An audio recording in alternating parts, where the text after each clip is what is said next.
মুরগির চামড়া খেতে একদমই পছন্দ করে না, কিন্তু তার কথা হচ্ছে মুরগির চামড়াটা ভুনা করে দিতে। যাই হোক, আসসালামু আলাইকুম, সবাই কেমন আছেন? আশা করি ভালো আছেন। যে যেখান থেকে আমার ভিডিওটা দেখছেন সবাইকে অসংখ্য ধন্যবাদ। আজকে রান্নাবান্নাটা একটু অন্যরকম, যেহেতু আমি কখনোই মুরগির চামড়া রান্না করি না, কারণ সাহেলের বাবা মুরগির চামড়া খেতে একদমই পছন্দ করে না। তারপরেও হচ্ছে ফেলে দিতে চেয়েছিলাম, বলছে যে না, ফেলার দরকার নেই, সুন্দর করে ভুনা করো, তাহলে খাওয়া হয়ে যাবে। তো যাই হোক, রান্না করার পরে বলছে যে না, অনেক ভালো লাগছে। আসলে এইটা হচ্ছে যে ওর মনের ব্যাপার।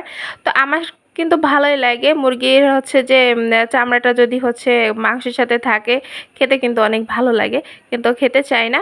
তো এক একজনের রুচি এক এক রকম, কিন্তু সাহিল হচ্ছে ঠিক সেম একই অবস্থা। ও একদমই পছন্দ করে না মুরগির চামড়া খেতে। তো যাই হোক, সে কারণে কিন্তু রাখাটা হয় না। আর এই যে কচুর মুখে রান্না করব, যদি না খাই সেজন্য কচুর মুখিটা রান্না করছি।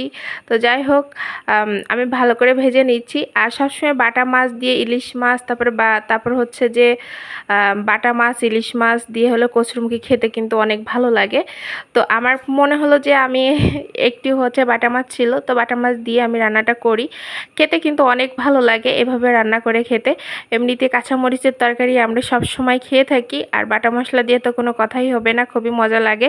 আর অল্প একটু পেঁয়াজ দিয়ে দিলাম, দিয়ে তারপর একটু হালকা একটু মানে হালকা একটু নাড়াচাড়া করে এখন হচ্ছে পেঁয়াজ বাটা রসুন বাটা দিয়ে দেব, দিয়ে একে একে সব মশলাপাতিগুলো দিয়ে দিব।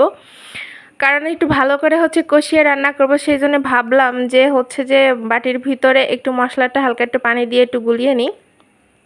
খুব ভালো করেই কিন্তু আমি হচ্ছে কষিয়ে নিয়েছি, না হলে যদি ভালো না লাগে এই আর কি। আর মুরগির চামড়া কিন্তু ভাজি করলে ভালো লাগে না, এভাবে একটু আলু দিয়ে ভুনা করলে অনেক মজা লাগে।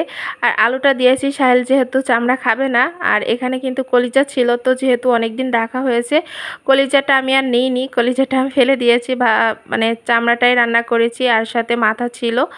তো যাই হোক, ওইগুলাই রান্না করেছি, তারপর পরান ছিল, ওইগুলাই দিয়েই মানে সুন্দর করে রান্না করে নিলাম।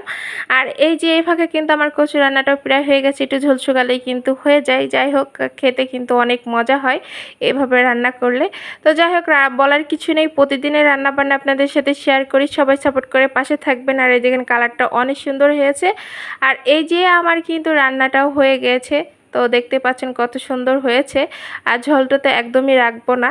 আর এটা কিন্তু হচ্ছে এমনিতে চামড়াতে প্রচুর তেল থাকে, যদি ভাজা ভাজা করতে হয় তাহলে কিন্তু অনেক তেল তেল হয়ে যায়।